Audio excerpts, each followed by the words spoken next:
இது 2017 கேட்கப்பட்ட குரூப் 2 கேள்வி. இது இன்னொரு மாடல் ஆஃப் சம். எத்தனை ஆண்டுகள் முடிவில் ஒரு குறிப்பிட்ட அசலானது 8% வீதத்தில் 3 மடங்காகும்? இந்த இடத்துல ரேட் ஆஃப் இன்ட்ரெஸ்ட் தான் ரொம்ப தெளிவாக கொடுத்துருக்காங்க. எத்தனை ஆண்டுகள்ன்றது டோட்டல் டைம் பீரியட் டி. இப்போ வேற ஏதாவது நமக்கு தெரியுதான்னு பார்ப்போமா?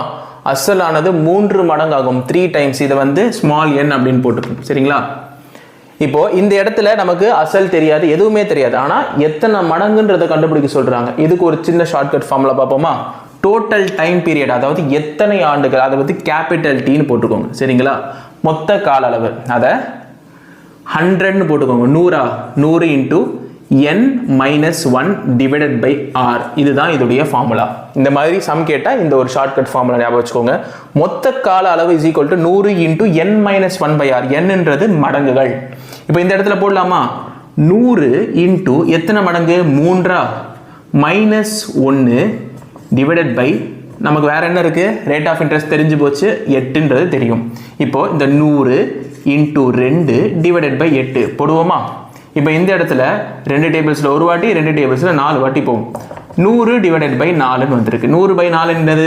25 டேபிள்ஸில் 4 ஒரு வாட்டி போகும், 100 25 வாட்டி போகும். அப்போ 25 எங்கே இருக்குது? ஆப்ஷன் சி, 25 ஆண்டுகள். அதாவது 3 மடங்கு அசலானது மாறுவதற்கு ஆப்ஷன் சியில் கொடுக்கப்பட்டிருக்க 25 ஆண்டுகள் ஆகும் அப்படின்றது இதோடைய பதில்.